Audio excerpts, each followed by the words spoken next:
ये आकाशवाणी जयपुर अजमेर है। अब आप ऋतिका गुप्ता से सिरोही जिले की चिट्ठी सुनिए। इसके लेखक हैं साकेत गोयल। शिक्षा और पंचायती राज मंत्री मदन दिलावर पिछले दिनों सिरोही जिले के दौरे पर रहे। उन्होंने सुथार समाज छात्रावास में आयोजित अभिनंदन और प्रतिभा सम्मान समारोह में भाग लिया। श्री दिलावर ने वहां मौजूद लोगों से अधिक पौधे लगाने की अपील की। उन्होंने कहा कि प्रदेश में 8 अगस्त को अमृत पर्यावरण महोत्सव मनाने की तैयारियां शुरू हो गई हैं। प्रदेश भर में पौधरोपण का सघन अभियान आयोजित करने की योजना बनाई गई है। योजना के अनुसार एक साथ एक ही दिन में पूरे प्रदेश में करोड़ों की संख्या में पौधे लगाने का कार्यक्रम है। आपदा प्रबंधन, सहायता और नागरिक सुरक्षा विभाग राज्य मंत्री ओटाराम देवासी भी जिले के दौरे पर रहे। श्री देवासी ने जिले के बत्तीसा नाला बांध का अवलोकन किया। उन्होंने फिल्टर प्लांट का भी निरीक्षण किया। मंत्री ने वहां मौजूद अधिकारियों से पेयजल भंडारण, ओवरफ्लो और पेयजल वितरण सहित विभिन्न आवश्यक जानकारी ली। श्री देवासी ने बांध के संबंध में लंबित कार्यों और पूरे हुए कार्यों के संबंध में विस्तृत रिपोर्ट भिजवाने के निर्देश दिए। उन्होंने कहा कि आगामी दिनों में इस बांध का उद्घाटन किया जाना प्रस्तावित है, इसीलिए ये जरूरी है कि सभी अधिकारी गंभीरता को समझते हुए लंबित कार्यों को समय पर पूरा कराएं। जिले में पिछले दिनों मौसम में उतार चढ़ाव के साथ कभी गर्मी और उमस का दौर रहा तो कहीं कहीं बारिश से तापमान में गिरावट आई।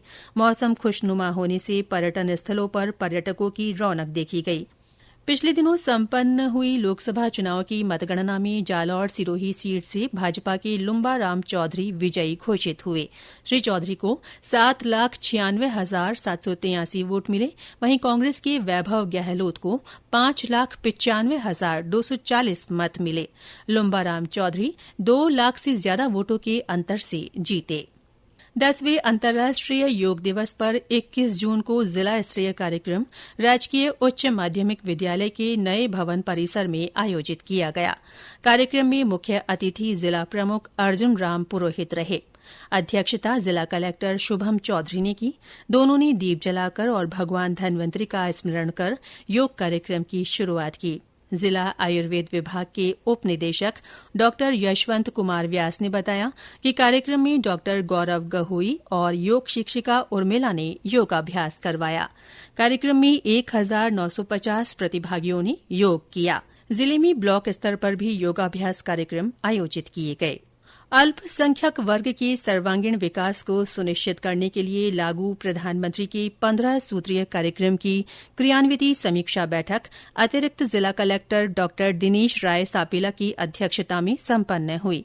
श्री सापेला ने स्कूली पाठ्यक्रम में अल्पसंख्यक छात्रों का 100% नामांकन सुनिश्चित करने, ड्रॉप आउट रेट कम करने, एनएसपी पोर्टल पर पंजीकरण और अधिकाधिक आवेदन सुनिश्चित करने तथा अल्पसंख्यकों को आर्थिक क्रियाकलापों के लिए ऋण वितरण के संबंध में निर्देश दिए।